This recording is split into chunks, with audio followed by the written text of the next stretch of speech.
Let's go.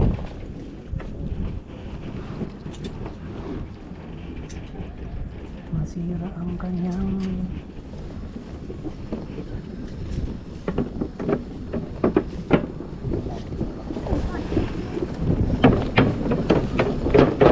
let's go. So yung mga kaibigan, magpapatuloy po tayo sa pagpapadyak. Siyempre, haharugin natin ang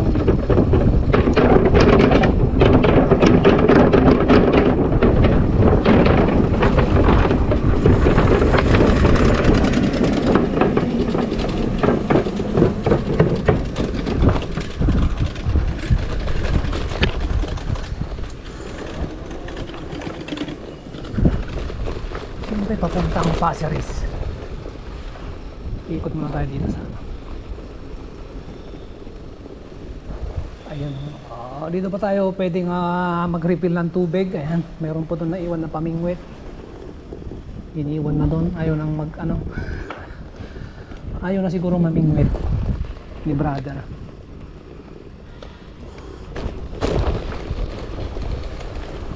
So diretso na tayo ng Passeris. Nalis na natin yung lugar na yun. Kailangan puntahan natin.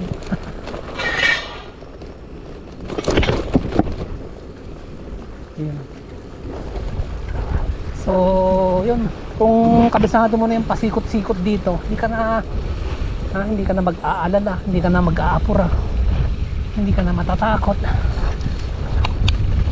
Kung gawin mo na lang, mag-e-enjoy ko na lang. Pero maging maingat ka pa rin. Baka sa sobrang layo huwag naman sana, mahirap makabalik. So alagaan natin yung bisikleta natin ha.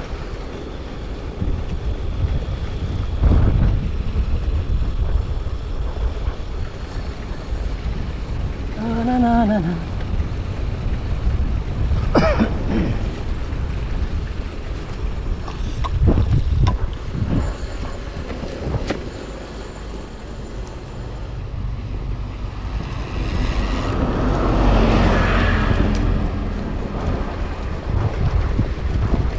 Brother ha.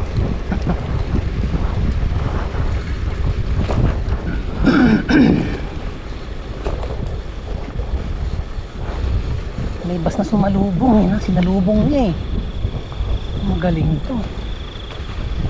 Driver yata to ng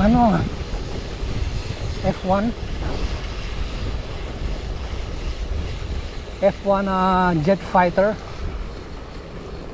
Siyempre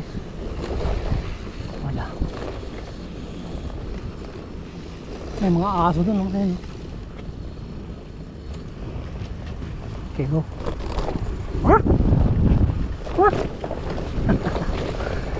May mga aso to. Mga asong gala.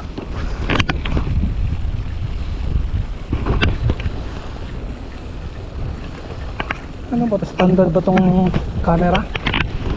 Video?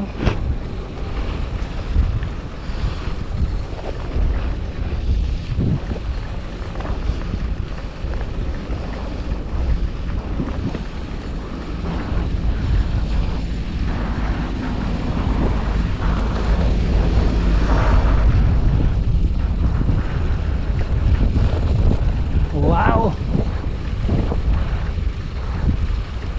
Luwag ng daan sa layo na ito. Kapag naiihi ka na wala kang choice kundi pigilin pala. Kung ikaw yung may hawak, pigilin. Kung ikaw na yung nagsasalita, pigilan.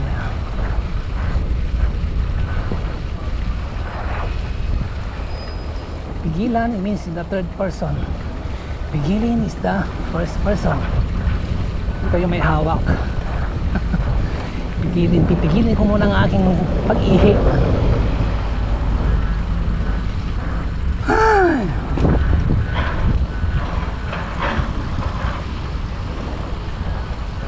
Bilis na brother.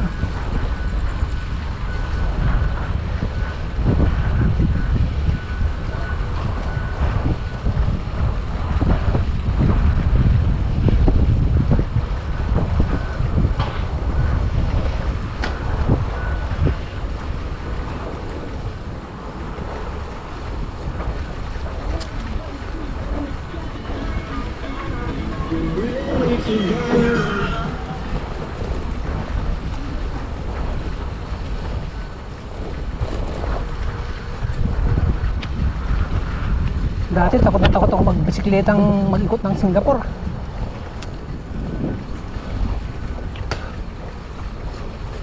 Ngayon wala na. Wala nang takot. Enjoy na lang.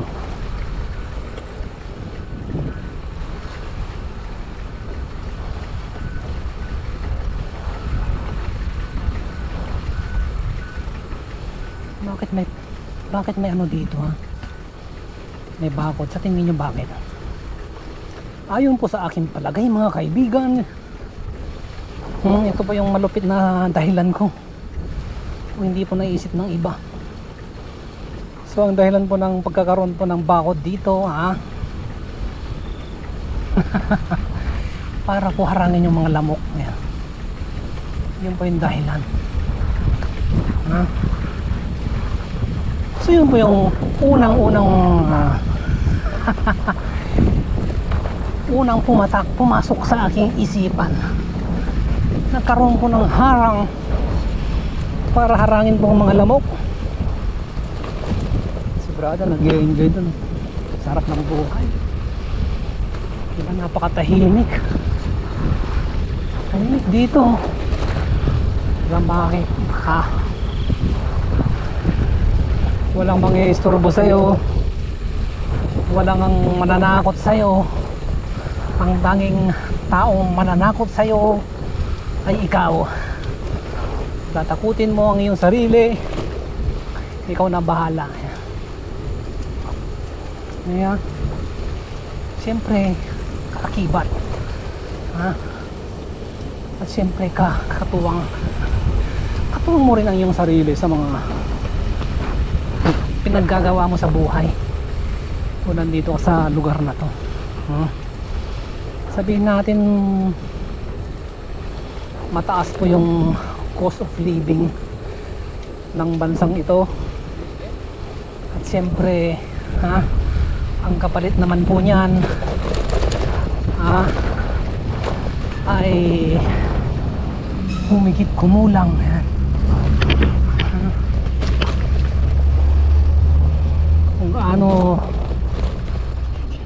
kung gaano kamahal